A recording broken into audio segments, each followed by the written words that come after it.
화들짝 놀래면서 이게 어떻게 위에 수위 넘지 않아? 이거 우리나라에서 만들어질 수 있어? 체위를 설명하는 책처럼 보이는 장면도 있다. 우리 지금 만나.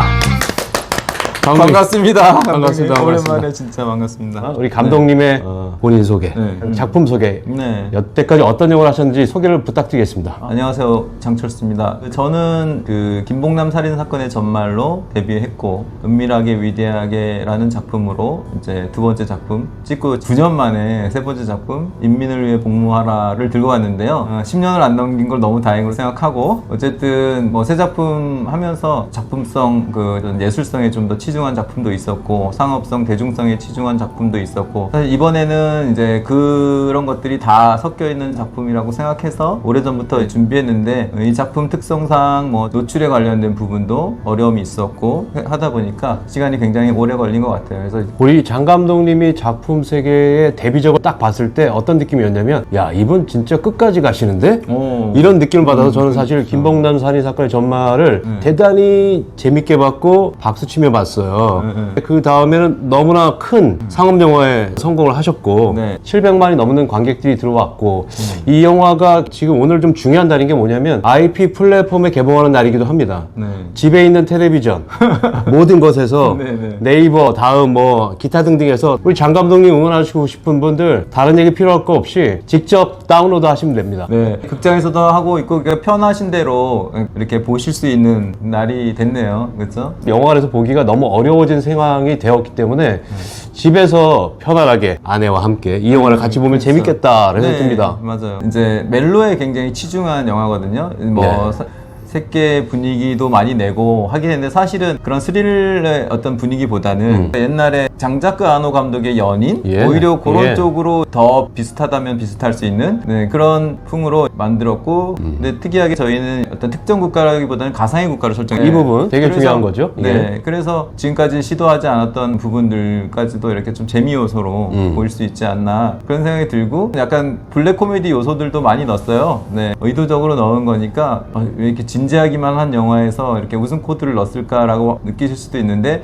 사실 좀 삶이라는 게 부조리할 때가 있잖아요. 네, 그럴 때 어떤 웃음이 터질 수 있고 부조리한 상황 속에 웃음이 나오는 거죠. 네, 그렇죠. 그러니까 그런 요소들 찰리 채플린도 이제 그런 말씀하셨어요. 삶은 뭐 가까이서 보면은 비극이고 멀리서 보면 희극이다 이런 건 말씀처럼 영화도 이제 어떤 거리에서 보느냐에 따라서 이들의 어떤 이야기가 좀 슬프기도 하고 또 웃기기도 하고 그런 것 같아요. 이 영화에 대한 어떤 마케팅 포인트로 제가 이걸 봤어요. 새끼보다 위험천만하고 하양연화보다 매혹적이다. 사실 이 공간에 대한 것들이 대단히 매력적이긴 한데 감독님이 이 영화 안에 담고자 하는 이야기를 오랫동안 준비하셨다고 했잖아요. 얼마나 준비하신 겁니까? 아 진짜 눈물이 앞을 가리네요. 처음 시나리오 쓴 거는 솔직히 11년 전 됐고 11년 전? 네, 그러고 나서 추진을 한번 해봤어요. 캐스팅도 좀 이렇게 돌려보고 했는데 다들 너무 그냥 고사하는 게 아니라 화들짝 놀래면서 이게 어떻게 위에 수위 넘지 않아? 이거 우리나라에서 만들어질 수 있어? 오히려 막 서로 물어보고 그런 느낌이었어요. 그러니까 지금도 뭐 세다고 할 수 있지만 그때 당시에는 되게 더 세게 느꼈던 것 같고 이런 노출 있는 영화는 간략하게 하고 넘어가고 현장에서 뭐 더 배우를 설득해서 찍는다든가 이런 식이거든요. 근데 이거는 아주 자세하게 묘사가 돼 있으니까 시나리오부터 그러니까 사람들이 너무 놀랬고 이거는 진짜 제대로 하려고 하는구나 그런 느낌을 받았던 것 같아요. 그러다 보니까 투자 모든 면에서 어려움이 있었고 그래서 김봉남 끝나고 바로 하고 싶었던 작품인데 그 사이에 이제 은밀하게 위대하게 제안이 들어서 중간에 하게 됐고 근데 관객이 어느 정도 들어서 이 작품을 좀 수월하게 할 수 있겠구나 생각했는데 그렇지 못했고 그러는 와중에 이때까지 온 것 같아요. 우리 장철수 감독님이 첫 작품 이후에 곧바로 진행하고 싶었으나 10년 세월 가까운 동안 그냥 고난의 행군을 하신 작품 캐스팅할 때 정말 어려웠을 것 같은 게 예상이 되는데 캐스팅 비화나 어려운 부분을 어떻게 극복하셨나요? 한숨 나와. 눈물 나고 한숨 나는 질문을 한숨 하시는데 나오네요. 여기 이제 남자 주인공으로 나오는 연우진은 7년 전에 하기로 이제 우리가 약속했는데 그러고 나서 이제 영화가 중단된 거예요. 그 이후로 이제 우진이는 감독님 언제 들어가요? 계속 연락을 하게 되고 여배우가 구해져야 되는데 안 구해지다 보니까 시간은 계속 흐르고 문제는 이 남자 병사 나이 설정이 28살인데 연우진이란 배우도 계속 매년 나이를 먹잖아요. 그러니까 이게 더 넘어가면은 20대의 느낌을 내기가 어렵잖아요. 그러니까 저도 조급해지는 거죠. 근데 특이한 거는 자기 마인드 컨트롤을 해서 그런지 몰라도 점점 더 머릿속으로 구상했던 그 남자 주인공의 모습에 나이를 먹을수록 더 가까워지는 거예요. 신기하게. 예. 네. 그때 7년 전에 같이 준비했던 사람들이 보고서 놀라는 거예요. 네. 왜 이렇게 연우진이 더 멋있어지고 딱 어울리는 얼굴이나 몸이 됐을까. 그때만 해도 약간 젖살이 있고 그런 느낌이었거든요. 근데 거기서 이제 살 쫙 뺀 느낌으로 새까맣게 이제 스태닝하고 보니까 진짜 그 인물이 되어가지고 나타났더라고요. 그래서 너무 고마운 생각이고, 또 우리 지한이란 배우는 또 이렇게 어려운 역할 또 수락해주고 같이 참여해줘서 또 너무 감사하고, 지한과 조성아 선배님을 만나기 위해서 이렇게 우진이와 제가 오래 기다린 것 같아요. 근데 배우 만나는 일이 감독으로서 가장 어려운 일 아닌가 그런 생각이 듭니다. 사실 이 이야기를 하려면 영화의 내용 소개해야 되는데 네. 스토리 소개를 간략하게 좀 부탁드리겠습니다. 간단하게 얘기하면은 사단장 사택에 새로 들어온 취사병을 사단장의 젊은 아내가 유혹하는 얘기예요. 근데 이제 이 병사는 까딱하면은 총살을 당할 수도 있잖아요. 그러면서 내 사모가 또 너무 아름답고 집요하게 또 이렇게 집요합니다. 오니까 집요해요. 갈등하는 거죠. 그 욕망과 그 공포 사이에서 갈등을 하면서 버티지만 결국에는 여러 가지 상황에 이 병사가 하나씩 빗장을 풀게 되는 그러면서 둘이 뭔가 이렇게 사랑의 감정까지 싹 트는 그런 영화라고 할 수 있는. 그러면서 아주 기대할 수 있는 것은 금기와 외설의 수준을 살짝 오가는 영화이기 때문에 이 영화를 보는 19세 이상의 청년층 그리고 또 중년층 이런 분들은 대단히 재밌게 보실 수 있어요. 그런 분들에게 홍보 한마디 해주시죠. 아무래도 20대에는 성인이긴 하지만 사랑에 대한 경험이 많지 않다 보니까 환상도 많고 또 사랑을 나눠도 예쁜 사랑을 아직은 나눌 때잖아요. 그래서 이제 20대들이 보기에는 이 사랑이 되게 징글징글하다라고 느낄 수도 있는데, 뭐 30대 특히 이제 40대가 넘어가는 분들은 되게 이거를 아마 더 잘 이해할 수 있는, 이렇게 연애도 많이 해보고 뭐 결혼 생활을 해본 분들도 있을 테고, 이러면서 이제 남녀간의 뭐 사랑이라고 하는 것 안에는 정말로 수많은 감정들이 내재돼 있잖아요. 겉으로 한마디로 사랑이나 연애라고 간략하게 얘기할 수 있지만 그 안에는 정말 남녀 사이의 모든 뭐 극대치의 어떤 환희서부터 그냥 가장 밑바닥에 정말 그것까지 여러 가지 그 상황들을 이 영화에서는 다 보여주고 싶었어요. 그래서 최대한 둘이 뭐 짧은 시간 같이 있는 거지만 그게 마치 한 인생 전체를 산 사람들이 느낄 만한 그 감정들을 압축해서 넣어야겠다 이런 생각으로 하다 보니까 그 사이에 이제 그 둘 간의 어떤 뭐 정사씬 그런 것이 그 안에서도 뭔가 둘의 어떤 갈등이라든가 감정을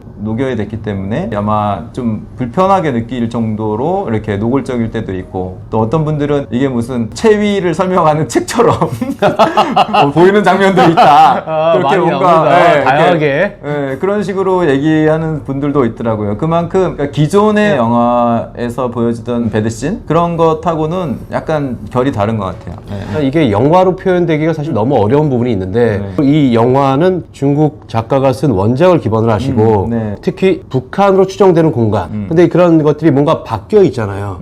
사실 북한말을 쓰지 않아요. 그러니까 약간 오해가 생길 수 있는 여지가 있기 때문에 그런 부분들에서 감독으로 생각하신 부분이 분명히 있을 것 같은데 어떻게 생각하셨나요? 정말 어느 날 이 작품은 너무 좋은데 과연 이걸 어떻게 영화로 할 수 있을까라고 했다가 이걸 북한으로 바꾸면 되겠다. 그게 굉장히 저한테는 큰 아이디어였어요.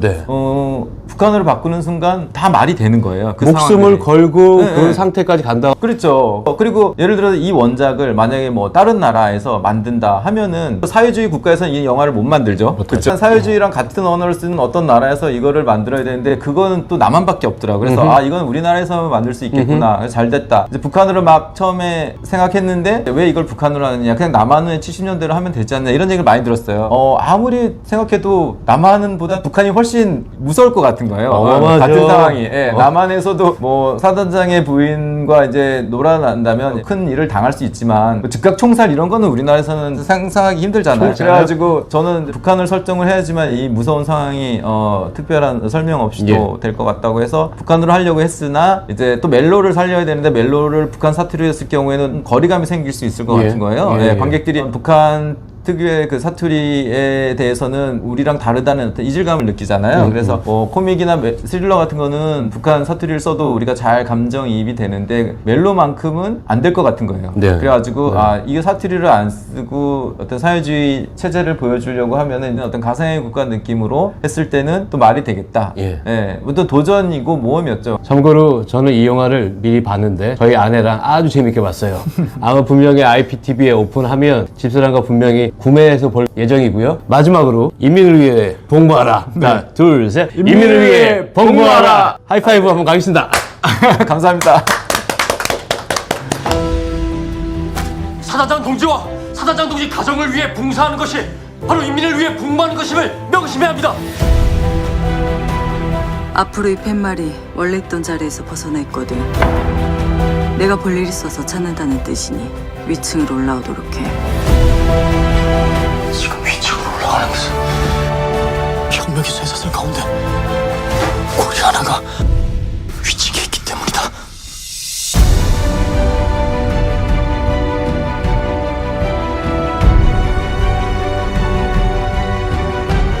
전 두려워요. 아무것도 두려워하지 마. 내가 2층엔 올라오지 말랬지!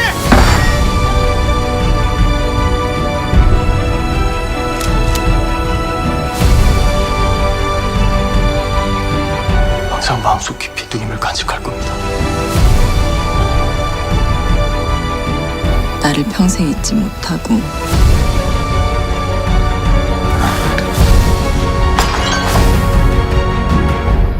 내 몸을 평생 잊지 못하게 해주고 싶어.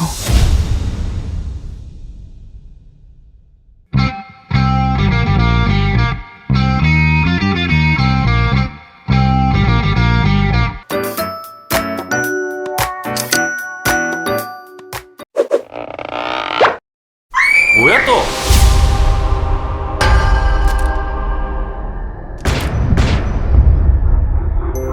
뭐야? 왜 이래? 섹시하다 그냥 응? 이야 정말 대단해.